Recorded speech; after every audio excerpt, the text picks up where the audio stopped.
Alors, je vous souhaite la bienvenue à tous. Mon nom est Marie-Josée Demers et je vous souhaite la bienvenue à ce webinaire de la série Midi-Snack présenté par le RTCBQ. Le RTCBQ, c'est le regroupement des tables de concertation bioalimentaire du Québec, une organisation provinciale qui unit les forces de ses 17 membres à travers le Québec pour le développement d'un secteur bioalimentaire prospère et durable. Cette série de webinaires Midi-Snack vise à outiller les acteurs du monde entrepreneurial bioalimentaire dans leur accès au marché institutionnel québécois. Alors, des petits rappels techniques avant de débuter avec nos invités. D'abord, notez que les webinaires de la série Midi-Snack sont enregistrés pour en faire bénéficier un plus grand nombre et sont disponibles sur notre site internet rtcbq.com dans la section webinaire de l'onglet commercialisation pour une écoute en rediffusion. Pour vos questions, nous vous demandons d'utiliser la section questions-réponses, Q et R. Les questions choisies seront répondues à la fin du webinaire. Alors, sans plus attendre, je vous présente nos invités qui nous entretiendront sur le sujet d'aujourd'hui, soit les pratiques de développement durable, un levier d'accès au marché institutionnel. Dans un premier temps, Mme Anne-Marie Saunier, conseillère en approvisionnement à l'Institut du tourisme et de l'hôtellerie du Québec, l'ITHQ, nous présentera la stratégie gouvernementale des marchés publics, la loi 12 et la stratégie gouvernementale pour le développement durable. Ensuite, Mme Arielle Bélanger, gestionnaire de communautés et des événements à la fromagerie L'Ancêtre, nous partagera la vision novatrice de l'entreprise envers le secteur, envers le développement durable et comment leur quotidien en est teinté, faisant de la fromagerie une leader dans son secteur. Alors, sans plus tarder, je cède la parole à Mme Anne-Marie Saunier pour une présentation. À vous, Mme Saunier. Merci. Donc, bonjour, merci beaucoup à RTCBQ de nous permettre de présenter sur le sujet de l'alimentation et les pratiques d'approvisionnement dans le cadre des marchés publics. Donc, aujourd'hui, ce que je vais vous présenter, on peut passer à la diapositive suivante, c'est vous donner vraiment une idée d'ensemble. Comment la question du développement durable affecte les approvisionnements des institutions publiques. Qu'est-ce qu'on attend du marché public québécois dans les années à venir, dans les mois à venir? Vous donner quelques exemples déjà comment ça se manifeste, ces pratiques-là, et comment vous pouvez mettre en valeur vos produits et vos services. Donc, si on fait un tour d'horizon, simplement mentionner en début de présentation que ça fait déjà vraiment plusieurs années, plus que 10 ans qu'on parle de la question de la durabilité pour les PME, pour les petites et moyennes entreprises du Québec. Ça évolue rapidement, c'est aussi corollaire avec qu'est-ce qu'on fait au niveau des approvisionnements qu'on va maintenant voir à la diapositive suivante. On parle souvent du contexte des institutions publiques, mais tout simplement se rendre compte que dès 2017, il y avait des grands détaillants alimentaires au Québec qui s'étaient donné des politiques d'approvisionnement responsable, approvisionnement local, cadre directeur d'approvisionnement responsable, et que tout ça, ça évolue là, graduellement depuis une dizaine d'années en 2022 et 2024 avec des nouveaux positionnements. Si on voit la prochaine diapositive, qu'est-ce qui se passe sur la scène internationale? Bien là aussi, depuis plus que 10 ans, on fait la revue de comment les pays, les gouvernements de plusieurs pays mettent en place des pratiques au niveau de leur approvisionnement pour inciter les fournisseurs sur leur territoire à développer des pratiques de durabilité. Si on regarde un peu ce rapport-là à la prochaine diapositive de la revue des approvisionnements publics au niveau mondial, il y a 45 pays qui ont participé dans une revue en 2022 et peut-être vous le voyez sur le petit schéma qu'on a à la droite, mais les aliments, donc tout l'achat alimentaire et de services alimentaires, bien, c'était la 6e priorité en 2022 des pays, au fond, au niveau des pratiques d'approvisionnement qu'ils mettent en place.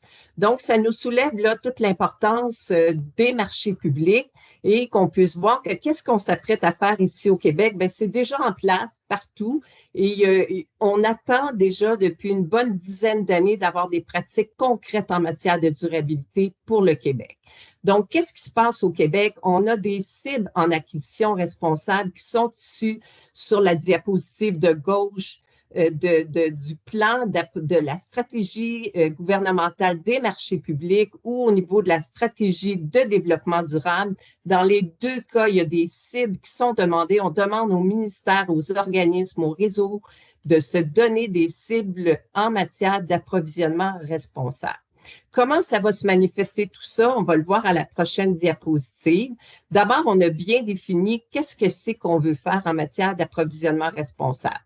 Donc, la définition, elle est à gauche, c'est un peu petit, mais au fond, ce qu'on veut, c'est intégrer des critères environnementaux, sociaux et économiques dans les exigences, dans les contrats pour assurer que les soumissionnaires puissent présenter des offres qui se qualifient en fonction de tout ce que vous voyez du côté droit, qui est encore un peu plus petit, mais je vais vous présenter tout à l'heure, au niveau environnemental, social, économique, tous les acheteurs publics vont avoir à rendre des comptes, à rentrer des informations sur quels sont les indicateurs de durabilité qu'ils ont utilisés dans leur approvisionnement. Donc, ils doivent intégrer au moins une condition et ils doivent rendre compte comment ils vont faire ça. C'est quoi l'objectif de tout ça? S'il y a une diapositive qui est importante dans toute ma présentation ce midi, c'est bien celle-là. Qu'est-ce qu'on vise quand on vise à ce que les marchés publics intègrent des critères de durabilité et qu'on est au Québec? La première chose qu'on veut, c'est que tous les soumissionnaires qui présentent une offre puissent être soumis à des critères de durabilité, notamment dans la partie de gauche, tous ceux qu'on approvisionne, que leurs produits viennent d'ailleurs, s'assurer qu'ils sont soumis à des exigences environnementales et sociales. Donc, oui, on achète, étant donné les accords de libre-échange, des biens qui viennent d'ailleurs dans le monde, mais que quand on le fait, on ait intégré des critères de durabilité dans les exigences pour tous les fournisseurs, surtout ceux qui viennent d'ailleurs. Quand on pense à nos fournisseurs ici, pardon, on va retourner, je n'ai pas fini avec la diapositive précédente, s'il vous plaît. Donc, du côté droit, qu'est-ce qu'on vise? C'est au Québec, implanter des critères de proximité, donc d'approvisionnement plus qui visent la proximité des fournisseurs et dans ce cas-là, d'utiliser tous les leviers qui sont sous les seuils des appels d'offres, donc en dessus de certains montants. Et on vise aussi à intégrer des critères de durabilité, mais qui vont permettre aux fournisseurs québécois qu'on puisse reconnaître et valoriser la valeur ajoutée des produits et des entreprises québécoises en matière de durabilité. On en a une et on veut s'assurer que nos propres marchés valorisent les caractéristiques que proposent nos produits et nos fournisseurs. On va voir tout ça, là, comment ça se manifeste concrètement dans des pratiques. Donc oui, maintenant, on peut passer à la prochaine diapositive. L'autre objectif derrière tout ça, c'est qu'il y a de plus en plus d'études qui démontrent au fond à quel point la durabilité pour les producteurs et les transformateurs alimentaires, c'est source évidemment de bénéfices sociaux et environnementaux sans réduire nécessairement les rendements. Donc, on est un peu frileux aujourd'hui de dire aux entrepreneurs, aux producteurs dans le secteur alimentaire, il va y avoir des critères de durabilité. On sait tout le poids de responsabilité des producteurs, mais en même temps, il faut se rendre compte que c'est une voie qu'on doit suivre et il y a des avantages à le faire et on pense, et c'est démontré que ça ne nuit pas au rendement des entreprises. Là, il y a une étude très récente d'avril 2024 dont vous aurez le lien là, dans la présentation qui vous sera transmise bien sûr par la suite. Donc, on peut continuer pour voir un peu comment ça se manifeste exactement dans les critères. Qu'est-ce que c'est les enjeux clés de l'alimentation, les enjeux clés que nous, on recommande aux institutions publiques de mettre en place? Bien, sur le plan environnemental, c'est la question de la réduction, bien entendu, des émissions de gaz à effet de serre, surtout ceux qui sont liés à la production et au transport. Le deuxième point, c'est toute la protection des écosystèmes, le sol, l'eau, l'air, la matière première, les espèces menacées. Et le troisième point, la réduction et la gestion des surplus alimentaires et de la matière résiduelle. Sur le plan économique, c'est l'accessibilité des aliments, donc toute la question de la proximité. L'équité du commerce, donc il y a des revenus décents pour les fournisseurs, toute la question du commerce équitable. Et le troisième point, c'est l'accès des petites et moyennes entreprises au marché public, qui est une préoccupation sur laquelle on cherche à travailler. Il y a tous les enjeux de diversité, la diversité des entreprises, qu'on fasse affaire avec des entreprises qui sont dirigées par des femmes, notamment par des populations, que ça reflète le profil démographique de la population du Québec, qu'il y a les questions d'équité et d'inclusion, donc ça fait partie du volet économique. Et au niveau social, c'est la santé humaine, que les produits qu'on approvisionne n'aient pas d'impact sur la santé, le salaire décent et les conditions de travail et la santé et sécurité au travail. Donc, si on veut voir un peu comment ça se manifeste pour les produits qu'on veut acheter, ce qu'on espère, c'est qu'il y a des critères environnementaux, par exemple, qui visent à réduire la quantité de pesticides, d'engrais, d'OGM, les hormones de croissance, les antibiotiques, toute cette question-là. On vise aussi à ce que les produits qu'on approvisionne aient une durée de vie supérieure. On vise la certification biologique dans tout ça, la pêche durable, que les produits de la pêche qu'on consomme soient issus d'une pêche qui préserve la ressource et évidemment toute la ressource de la pêche, et aussi que les produits soient compostables, ou c'est surtout là en ce qui concerne les emballages. Je vais en parler à la prochaine diapositive. Sur le plan économique, c'est ce que je disais tout à l'heure, on veut, si on retourne à la diapositive précédente, sur le plan économique pour les produits, on va approvisionner de préférence un produit québécois, donc qui rencontre les exigences aliments du Québec, aliments préparés au Québec ou fourchette bleue, les indications géographiques comme par exemple maïs sucré de Deauville, agneau de Charlevoix, ou les identifications régionales des tables bioalimentaires, Goûter-la-Naudière, Saval du Bois-Saint-Laurent, etc. Et ça, c'est quand aucun accord de libre-échange n'est applicable, donc en dessous des seuils d'appel d'offres. Sur le plan social, pour les produits, on vise la qualité nutritionnelle, que les produits ou les ingrédients soient certifiés, équitables, notamment quand ils viennent d'ailleurs, et la santé et le bien-être animal. Donc, si on continue pour la performance maintenant d'une entreprise, donc tantôt on parlait du produit, maintenant on parle du fournisseur comme tel, est-ce que le fournisseur avec lequel on fait affaire utilise un moyen de transport qui est éco-énergétique? Vous avez ici toute la liste là, des genres de véhicules qu'on peut essayer de qualifier dans le cadre des appels d'offres. Est-ce qu'on peut mettre de l'avant, c'est là que je vous disais comment on peut mettre en avant la qualité, les caractéristiques de la production québécoise, la production avec une énergie renouvelable. C'est une valeur ajoutée qu'ont les fournisseurs québécois. Est-ce que ça pourrait être reconnu dans le cadre des critères d'appel d'offres? Enfin, la gestion de la matière première, les sols, la forêt, la pêche et l'eau, et la gestion des surplus alimentaires et de la matière résiduelle. Pour le plan économique, je répète encore la question du profil d'une entreprise. Donc, est-ce que l'entreprise est sur une proximité territoriale ou régionale? Et encore là, c'est quand on est en dessous des seuils. Il y a aussi des points importants, c'est que le fournisseur puisse tenir un registre de ses provenances, les ingrédients, les produits qu'il fournit, d'où ils viennent, l'origine, ça va être quelque chose qui va être de plus en plus demandé. Et il y a une attention très particulière là, pour l'entrepreneuriat, je l'ai dit tout à l'heure, autochtone, l'égalité, la diversité, toutes ces questions-là, ça devient vraiment des enjeux importants dans les marchés publics, et ailleurs dans le monde, c'est déjà vraiment beaucoup en place.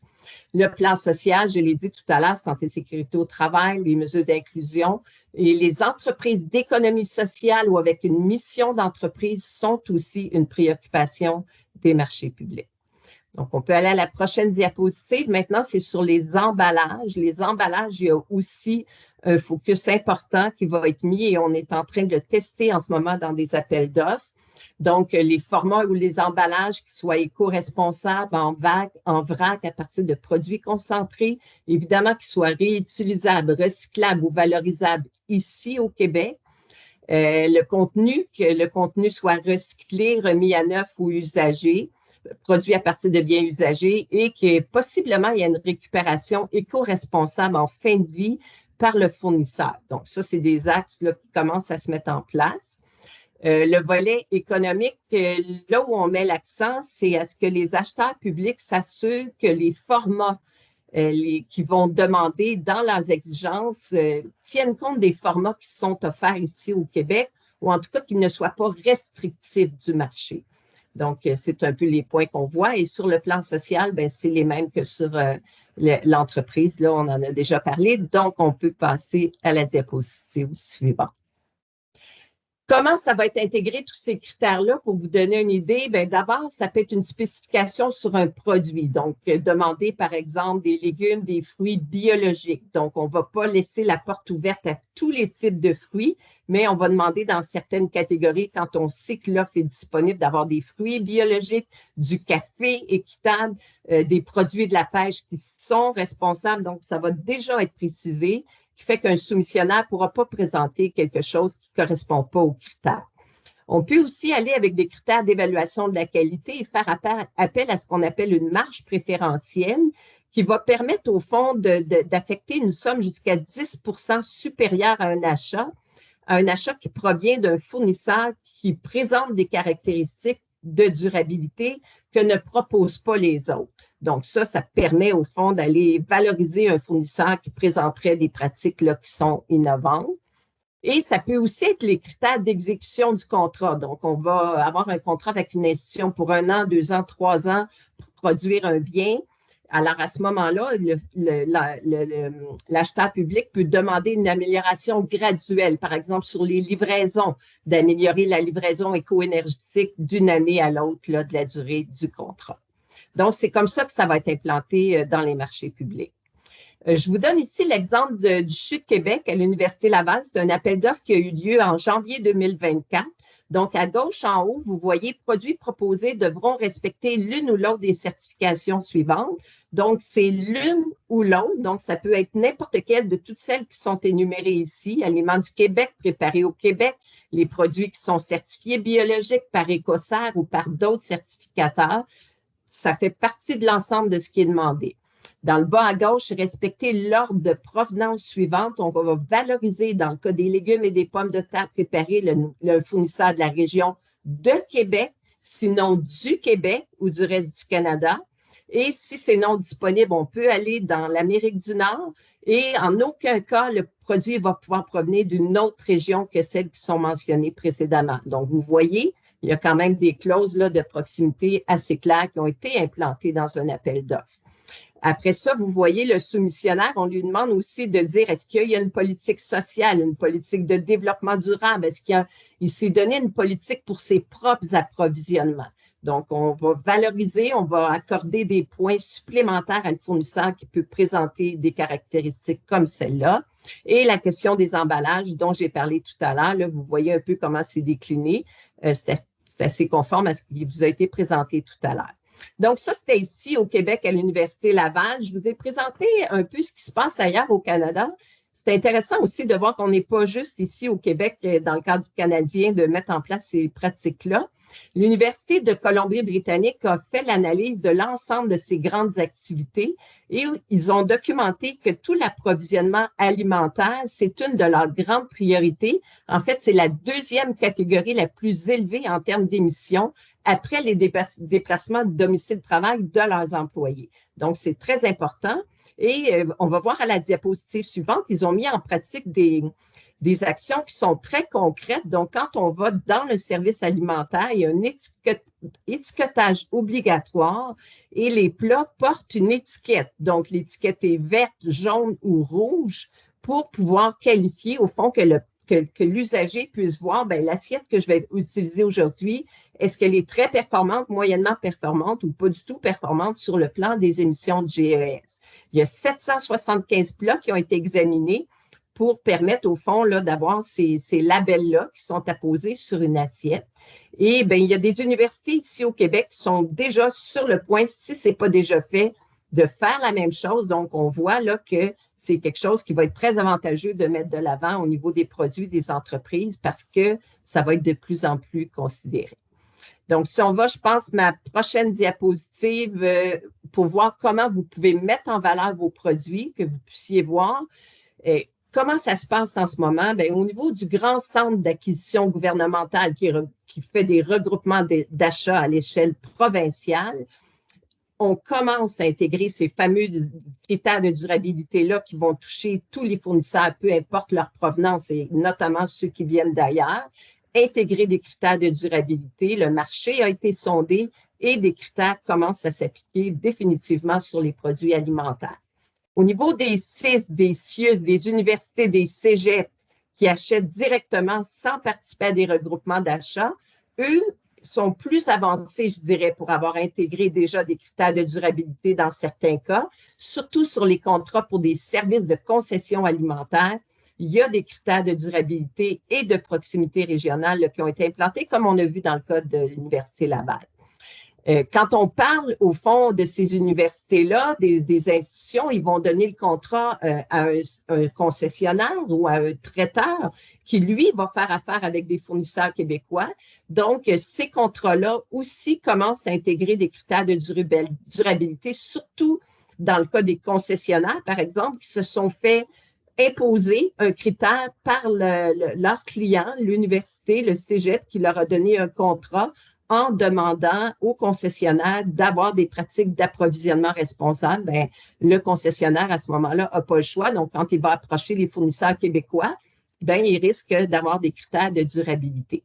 La même chose dans le bas à rose, en rose, si on fait affaire avec un distributeur, bien, les distributeurs aussi, à un moment donné, qui achètent auprès des producteurs transformateurs, vont commencer à avoir des critères de durabilité. C'est notre gros dossier en ce moment, les distributeurs, de voir comment on peut s'assurer qu'eux vont aussi intégrer des critères de durabilité. Donc, ça fait la revue de ce que je voulais vous présenter. Tout simplement, en terminant, vous exprimer que l'équipe de l'ITHQ accompagne les institutions du réseau de la santé et éducation pour augmenter la part d'approvisionnement alimentaire local, mais la question de la durabilité fait partie de notre offre et on accompagne pour implanter ces questions-là. Et fort heureusement, ben, il y a aussi de l'accompagnement qui est offert aux PME. On peut passer à la diapo, même, je crois, la suivante ou la suivante encore. Passer à la suivante, celle-là, je l'ai déjà pris. Donc, il y a beaucoup de programmes qui sont en appui aux PME québécoises. Donc, fort heureusement pour les PME qui veulent être certains de pouvoir répondre à ces demandes-là, bien, aujourd'hui, là, ça va être une pratique qui va pouvoir être accompagnée. Donc, merci beaucoup. Ça fait le tour de ma présentation. Merci beaucoup, Madame Saunier. Vraiment, vraiment intéressant. Et comme vous le mentionniez, la présentation suivra après, évidemment, le webinaire de ce midi. Comme vous aimez toujours beaucoup les témoignages d'entreprise, nous avons invité aujourd'hui Ariel Bélanger, qui est gestionnaire de communauté et des événements à la fromagerie L'Ancêtre, située du côté de Bécancour. Alors, je vous cède la parole, Madame Bélanger. Merci. Bonjour tout le monde. Je suis bien contente de venir présenter aujourd'hui qu'est-ce qu'on fait à la fromagerie L'Ancêtre, côté durable. On va vous parler surtout de qu'est-ce qu'on fait au niveau environnemental aujourd'hui parce qu'on en a quand même beaucoup à dire puis on est plus limité dans le temps. Donc, on va vous parler surtout de produits laitiers et d'agriculture bio. On peut changer la diapositive. Donc, pour me présenter, moi, mon nom, c'est Ariel Bélanger. Je suis gestionnaire de communauté et des événements à la fromagerie L'Ancêtre. C'est une présentation que j'ai montée avec Pascal Desilets, qui est le président directeur général de la compagnie. Puis moi, c'est surtout au niveau des communications et du marketing là, que je vais pouvoir vous parler, mais je vais quand même faire le survol de toute l'entreprise puis de tout l'aspect durable qu'on a au cœur de nos pratiques. Donc, pour le plan de la présentation, on va commencer par vous mettre en contexte là, avec vraiment l'histoire de la fromagerie pour que vous compreniez là, comment ça a commencé. Nous, le Durable, ça a vraiment été dès la fondation de la compagnie, puis c'est toujours au cœur de nos pratiques aujourd'hui. Par la suite, je vais vous présenter justement là, tous les aspects qu'on vient couvrir au niveau environnement. Puis finalement, je vais terminer en vous parlant plus précisément là, au niveau de nos communications, comment on le met de l'avant pour le consommateur. Donc, pour commencer, je vais laisser les producteurs là, qui ont fondé la fromagerie vous expliquer un peu l'histoire là, de comment tout a commencé, puis de pourquoi ils ont décidé là, de se lancer dans l'agriculture biologique. Donc, c'est pourquoi ils ont été les pionniers dans la production laitière biologique. Dans le fond, ça a commencé il y a plus de 30 ans. Puis, c'était des producteurs là, en agriculture conventionnelle. Puis, ils se sont rencontrés dans des formations qui parlaient du biologique. Puis, ils ont décidé de mettre leurs forces en commun puis de lancer une fromagerie. Donc, ils vont vous expliquer un peu les raisons du pourquoi.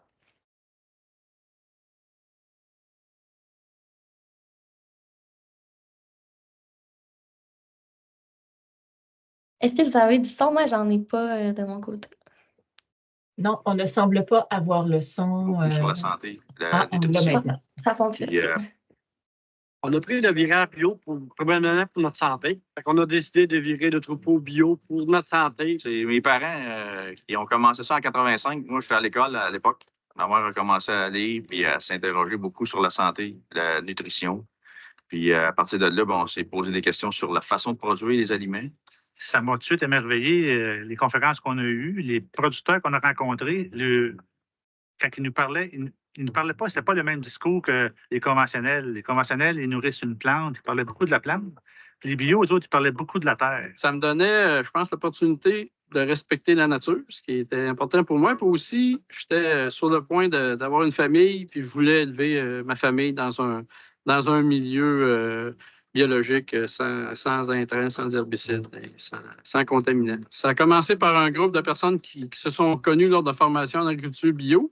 On faisait un lait de qualité, un lait bio, qui allait dans le réseau conventionnel, puis ça nous agaçait un petit peu. On disait, hey, ce beau produit-là qu'on met tant d'amour à produire, on l'envoie dans le réseau. Fait que on s'est dit qu'il faudrait transformer cet or blanc-là en produit, puis le mettre sur le marché. On a fait la tournée des transformateurs et on n'a trouvé aucun transformateur qui voulait transformer notre lait en biologique puis l'amener sur les tablettes.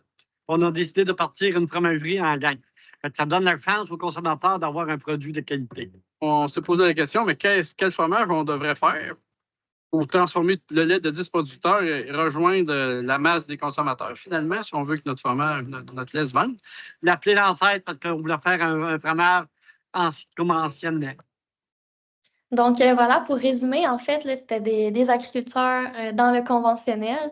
Puis c'est ça, ils se sont rendus compte que finalement, l'agriculture conventionnelle était peut-être moins en accord avec leurs valeurs que l'agriculture biologique. Donc, c'est pourquoi ils se sont mis ensemble et ils ont lancé la fromagerie Lancette. Dans le fond, le biologique, c'est qu'il n'y a pas d'engrais chimiques ou d'herbicides ou de pesticides qui sont utilisés sur les terres agricoles. Fait que c'était vraiment pour des raisons de santé, la leur, mais aussi celle de leur famille, puis celle des consommateurs à la fin. Donc, c'était vraiment une question qui a toujours été là pour la fromagerie. Puis la prochaine vidéo va vous parler là, de aujourd'hui, où on est rendu là, en 2024 avec la fromagerie Lancette. Lancette, en fait, c'est la plus large gamme de fromages biologiques au Canada. C'est 75 employés, puis c'est 30 ans d'agriculture biologique. La fromagerie Lancette, c'est un projet collectif assez exceptionnel. 9 familles de producteurs laitiers du centre du Québec qui se sont questionnés sur comment rendre leur agriculture durable. Donc, ils ont converti de façon pionnière dans les années 80 leur production en biologique. Ils sont aperçus qu'il n'y avait pas de moyen de transformer puis de mettre en marché le lait biologique. Donc, c'est de là qu'ils se sont regroupés, ont fondé la fromagerie Lancêtre pour permettre aux consommateurs d'avoir accès à des produits laitiers biologiques. Moi, j'ai toujours vu les animaux aller au champ. Mes parents le faisaient, mes grands-parents le faisaient. Quand j'ai commencé l'agriculture bio, je me suis dit, ma job, c'est de nourrir les gens. Comment je vais le faire? J'ai choisi de le faire de cette façon-là parce que pour moi, c'était plus respectueux de mes valeurs. Ici, si on veut voir, c'est une ferme certifiée biologique depuis plusieurs années. Et puis, l'avantage, c'est de permettre le mouvement. Donc, les vaches peuvent bouger tout au long de l'année, en plus d'aller au pâturage durant l'été. Je pense qu'on valorise le lait biologique de très belle façon. Donc, on valorise le lait québécois biologique partout au pays. Donc, on contribue beaucoup là, à la prospérité des producteurs. Je vois un très beau futur pour l'entreprise. Je vois une agriculture de plus en plus biologique et plus durable, une agriculture aussi qui a un bien-être animal beaucoup plus élevé. Et puis, voilà, Lancette, continuer à faire la promotion de ce futur-là. Mon souhait, c'est de voir continuer l'industrie des fromages du Québec se développer, augmenter constamment en gamme, augmenter constamment en qualité et en diversité. Donc, on va pouvoir passer à la prochaine slide là, pour vous résumer un peu l'entreprise aujourd'hui. On est la plus large gamme de fromages et de beurre biologiques au Canada. On est dans plus de 2500 points de vente au Canada, puis c'est plus de 13% du lait bio du Québec qu'on transforme, puis 70% de notre production est exportée là, à travers les provinces canadiennes. On transforme aussi 8 millions de litres de lait et de crème biologique par année. Donc, on a vraiment comme mission de contribuer significativement à la préservation de l'environnement, au bien-être animal, mais aussi à la santé des consommateurs. Donc, maintenant, c'est de voir au niveau là, de tout le secteur là, de l'agriculture, où est-ce qu'on peut faire une différence? Parce qu'on est conscient que l'agriculture émet beaucoup de gaz carboniques. Puis, c'est pourquoi, pour nous, la manière dont on produit nos aliments a un impact déterminant sur notre environnement. Donc, la prochaine question, c'est de nous demander comment on peut faire une différence, sachant que peu importe le type d'agriculture là, qu'on fait, même conventionnelle ou biologique, on va avoir là, un impact. Donc, présentement, il y a plusieurs conversations là, au niveau de l'agriculture. Il y a toute la notion là, des vaches et de la pollution que ça engendre. Même en France, là, ils visaient la réduction du nombre de vaches. On peut changer. Sinon, les vaches, on sait qu'ils produisent 8 tonnes de CO2 par année, puis ça, c'est 3 fois plus polluant qu'une voiture qui parcourt 20 000 km par année. Il y a également plusieurs mouvements qui vont complètement éliminer le lait là, de leur alimentation, les produits laitiers en général. Puis il y a même Greenpeace là, qui a dit que la production de fromage et de produits laitiers industriels participe à la dégradation de l'environnement. Donc, nous, là, du côté de la fromagerie, ils se sont tout de suite demandé là, comment on peut reconnaître les conséquences que les pratiques agricoles conventionnelles à base de produits chimiques avaient. Puis en fait, ils ont réalisé que pour eux, c'était trop dépendant justement des pesticides, herbicides puis de l'énergie fossile. Puis selon eux, c'était que le système d'élevage qui était basé sur les céréales était plus soutenable. Donc, ils voulaient vraiment porter attention à la manière dont ils allaient produire. Puis selon eux, c'était que la santé des sols et la santé humaine étaient reliées, fait que c'était de retrouver un équilibre entre les animaux et les végétaux. Ensuite, ils se sont penchés aussi là, sur le cycle de vie du produit. Donc, on a fait une analyse des impacts environnementaux à la fromagerie. Puis, qu'est-ce qu'on s'est rendu compte là, par rapport à la répartition de l'impact environnemental? C'était qu'au niveau de la production laitière, c'est là qu'on avait l'opportunité d'avoir le plus grand impact parce que ça représente 78 de notre impact environnemental, tandis que tout le reste, donc les transports, les emballages et autres, c'était plus 22 là, de notre impact. Fait que pour le reste de la présentation, on va vraiment se concentrer sur qu'est-ce qu'on fait au niveau durable, au niveau de notre production laitière. Fait que vraiment, qu'est-ce qui se passe sur les fermes laitières plutôt que sur le reste. Mais je vais quand même aborder un petit peu ce qu'on fait là, pour les emballages. Mais c'est vraiment pas la plus grande partie pour nous. C'est vraiment au niveau de la production. Donc, on peut continuer. Donc, nous, c'est vraiment sous une approche systémique qu'on analyse qu'est-ce qu'on fait au niveau durable, au niveau de l'environnement. Donc, ça va être du côté de la santé des sols, de la protection de l'eau, de la biodiversité, du bien-être animal et de notre empreinte carbone. Donc, au niveau de la santé des sols, en biologique, c'est vraiment de considérer le sol comme un organisme vivant. Puis comme ils ont dit un peu dans la présentation, ils considèrent vraiment le sol avant de considérer la plante. Donc, au lieu de venir traiter une plante là, avec justement des engrais, mais eux, ils vont vraiment se concentrer sur la qualité des sols parce qu'ils ont comme philosophie que si tu as un sol qui est en bonne santé, ben, la plante va pousser. Fait que c'est vraiment axé sur le sol. Donc, c'est là que tout le rôle de la vache entre en jeu sur la santé des sols.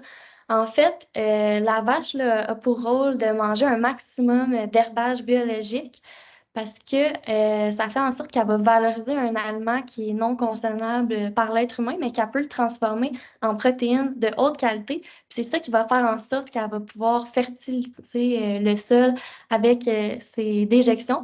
Puis c'est justement grâce à la vache qu'on peut se priver d'engrais chimiques. Donc, il y a des études qui ont analysé différentes parcelles de terre, fait qu'ils ont analysé les sols conventionnels à base d'herbicides. Après, ils ont analysé une terre agricole là, qui était plus de légumes biologiques, donc sans herbicides. Et ils ont aussi analysé là, une terre là, faite avec du fumier biologique, là, donc avec un élevage bovin. Puis, je vais vous présenter les résultats que ça a donné. Ça nous a donné les résultats suivants. Donc, à gauche, on a le conventionnel, au milieu, les légumes biologiques et à droite, l'élevage bovin là, à base de fumier organique. Puis, ça a vraiment donné, là, comme on voit à droite, que ça avait des meilleurs résultats au niveau de la flore microbienne du sol, qui fait toute la santé du sol, mais aussi un meilleur équilibre là, dans la concentration du sol. Donc, on a une comparaison. À gauche, là, on a un sol qui va utiliser des pesticides et des herbicides. Puis à droite, on a le sol biologique à base de fumier. Puis on voit que la vie microbienne là, dans le sol est vraiment plus diversifiée. Donc, c'est ce qui fait en sorte, encore une fois, qu'on peut se priver des pesticides et herbicides.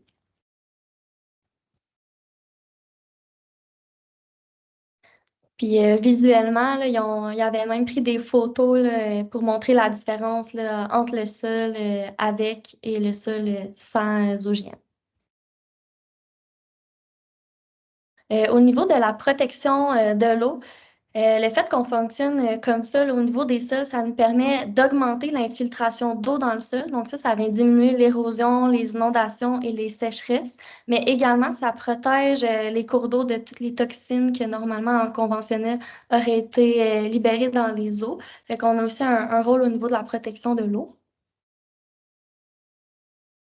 Au niveau de la biodiversité, en travaillant en harmonie avec la nature, on permet là, aussi d'avoir une meilleure biodiversité. Puis qu'est-ce qu'on a vu aussi, c'est que l'utilisation intensive des pesticides amenait un déclin de plus de 75 de la biomasse des insectes volants sur 27 ans. Donc, il y avait aussi une part de responsabilité au niveau de l'effondrement des pollinisateurs qui sont à la base de la chaîne alimentaire. Puis, il y a toute la question du bien-être animal aussi, qui est une grande part pour nous du biologique. En fait, nous, les vaches vont au pâturage 120 jours par année, fait que de mai à octobre, toute la période estivale, donc ça leur permet de s'alimenter principalement en herbage biologique. Il y a aussi beaucoup de fermes qui vont pratiquer la stabulation libre, donc les vaches ne seront pas attachées là, dans la ferme. Puis, il y a de plus en plus de systèmes qui utilisent les vaches nourrices. Donc, c'est que quand le veau, au lieu d'être séparé là, directement de la mère à la naissance, il va rester quelque temps avec la mère pour son alimentation. Puis après, il va être rattaché avec une vache nourrice là, qui va un peu jouer le rôle de la mère. Également, ça permet aux vaches de faire de l'exercice quotidiennement. Puis ça nous permet aussi là, d'être plus axés sur des soins préventifs que curatifs. Donc tout ça, ça nous amène aussi d'avoir une meilleure longévité des animaux sur les fermes. Donc ça, c'est une vidéo qui présente là, les vaches dans les champs, un peu à quoi ça ressemble. On peut le faire jouer un peu là, pour vous donner une idée là, du bien-être animal.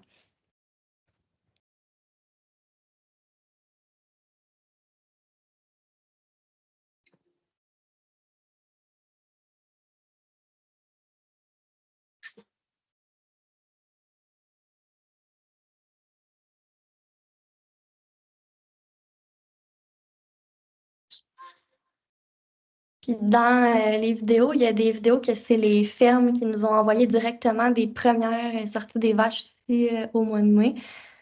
Euh, on va voir, là, comme ça, c'est un des vidéos qu'ils nous ont envoyé. Fait que les vaches sortent vraiment rapidement, sont toutes excitées d'aller dehors aussi. Fait que c'est le fun de le voir visuellement aussi, là, à quoi ça ressemble. On va pouvoir passer le reste, là, ça donne quand même une bonne idée. Donc, sinon, là, pour tout le reste, là, on va parler un peu de l'empreinte carbone. Donc, je vous ai parlé de la longévité des animaux. Ça nous permet de réduire notre empreinte carbone. Il y a aussi le pâturage rotatif, là, c'est que les fermes minimisent là, les plantes qu'ils vont avoir là, au cours de l'année sur leur terre. Donc, ils vont se servir de la plante de l'année précédente pour leur culture là, de l'année en cours. Puis je vais vous parler un petit peu plus aussi des puits de carbone. Donc, on peut passer à la prochaine. En fait, nous, on est vraiment un système là, qui est basé là, sur la matière organique. C'est comme ça qu'on s'assure de la fertilité des sols avec la vache, comme on parlait. À gauche, là, on voit la détérioration des sols puis des puits de carbone. Puis dans le fond, les puits de carbone dans le sol, c'est ce qui permet de retenir le carbone sur les terres puis d'empêcher les émissions dans l'atmosphère. Puis à droite, on voit deux différents types de plantes. Puis dans le fond, il y a la plante fourragère. À droite, c'est les cultures annuelles comme les cultures céréalières, par exemple le maïs. Puis ce qu'on s'aperçoit, c'est que les plantes fourragères peuvent retenir plus de carbone que les cultures annuelles. Donc, c'est une autre façon pour nous de contribuer à faire des puits de carbone là, avec les terres agricoles. Puis aussi, là, on a un graphique qui montre un peu les émissions carboniques par type de gaz. Puis pour vous montrer, nous, où est-ce qu'on vient jouer, c'est vraiment au niveau des pesticides. Donc, comme je disais tantôt, on sait que même en étant biologique, on ne peut pas être parfait. On va avoir quand même des émissions là, qui vont être émises. Mais pour nous, c'est vraiment au niveau des pesticides qu'on est capable de complètement éliminer cet aspect-là de l'agriculture. Donc c'est ça qu'on a décidé là, de faire. Mais c'est sûr que peu importe le type d'agriculture qu'on fait, le but, c'est pas de pointer du doigt là, ou de dire qu'il y a juste le bio qui est une solution, mais c'est vraiment de décider ben, c'est où qu'on veut faire une différence. Puis nous, on a décidé d'éliminer les pesticides là, de l'agriculture. Puis pour terminer là, sur l'aspect environnemental, on participe aussi à une étude. C'est un projet d'analyse de l'empreinte carbone. Puis les conclusions là, qu'on a pour le moment, c'est qu'il y a 45 moins de gaz à effet de serre qui étaient émis par les fermes bio. Donc, on va voir après là, les prochains résultats qu'on va avoir, mais au moins, c'est fun de voir qu'on peut vraiment avoir une différence concrète au niveau des gaz à effet de serre. Donc, pour terminer, là, je voulais conclure en disant que nous, c'est ça, ça a vraiment été au cœur de nos pratiques là, depuis le début de la fromagerie. Fait que c'est sûr que c'est pas compliqué par la suite de mettre de l'avant c'est quoi les pratiques durables qu'on fait parce que sont là depuis plus de 30 ans. Là. Donc, c'est sûr que c'est vraiment authentique à qu'est-ce qu'on fait. Mais je vais vous présenter aussi là, comment on le communique au niveau marketing, au niveau de nos produits. C'est sûr qu'on va essayer de le plus possible mettre de l'avant là, qu'on est biologique puis qu'on n'a pas d'OGM. Fait qu'on voit tous les logos qu'on a. On a aussi les vaches au pâturage puis celui des Aliments du Québec, comme on montrait tantôt. On peut changer. Au niveau du site web, on a aussi une page là, explicative pour ceux qui veulent vraiment s'informer à ce sujet-là, pour un peu là, comme la présentation qu'on fait aujourd'hui, dire concrètement c'est quoi qu'on fait. Puis on a aussi une page là, que ça va être des vidéos fait, pour montrer visuellement à quoi ça ressemble sur les fermes. Au niveau de nos réseaux sociaux, on va vraiment le mettre le plus possible de l'avant parce que c'est ça qui va nous différencier aussi de nos compétiteurs au moment de choisir le produit. Fait que ça va être dans nos biographies, ça va être dans les textes qu'on utilise. Même on a fait un highlight là, de story là, qui explique c'est quoi le biologique. Puis on le met souvent de l'avant dans le contenu concret là, aussi avec les images. Puis, même chose au niveau de la publicité, on va utiliser des visuels qui parlent beaucoup. Fait que le plus possible, nous, on veut montrer c'est quoi qui nous différencie. Puis pour nous, c'est vraiment les fermes puis les vaches au pâturage surtout. Fait que le plus possible, on monte des vaches au pâturage puis des champs agricoles. Puis même chose au niveau des événements, on va essayer d'avoir le plus possible des petits objets qui vont rappeler un peu là, c'est quoi qui fait la différence entre notre produit ou celui d'un des compétiteurs. Donc voilà, on arrive à la fin de la présentation. J'espère que ça vous a donné plusieurs exemples plus concrets. Je pense que l'important, là, c'est vraiment de rester authentique à ce que vous êtes, mais aussi de cibler c'est à quel endroit que vous avez le plus d'impact, puis pas juste essayer de se proclamer durable avec des pratiques, mais vraiment aller sélectionner celles qui ont un plus grand impact là, pour votre entreprise. Merci. Merci beaucoup, Madame Bélanger. On arrive maintenant à la période de questions. Il n'y a pas de questions encore dans la section questions-réponses. Si vous en avez, on se laisse encore quelques minutes pour y répondre. Alors oui, on a une question pour Mme Saunier. Alors, on parle du prix des produits biologiques qui est habituellement plus élevé que celui des produits conventionnels puisque il inclut les coûts de protection de l'environnement, de préservation des ressources naturelles. Dans l'exemple de CHU de Québec, comme le critère de durabilité certification biologique peut réussir à se démarquer ou à se positionner face à un critère comme Aliments du Québec, considérant que le prix est le principal frein à l'achat institutionnel. Alors, je répète la question. Comment le critère de durabilité certification biologique peut réussir à se démarquer ou à se positionner face à un critère comme Aliments du Québec, considérant que le prix est le principal frein à l'achat institutionnel? Alors, Mme Saunier, je ne sais pas si vous êtes en mesure de répondre à cette question posée par Nicolas Turgeon.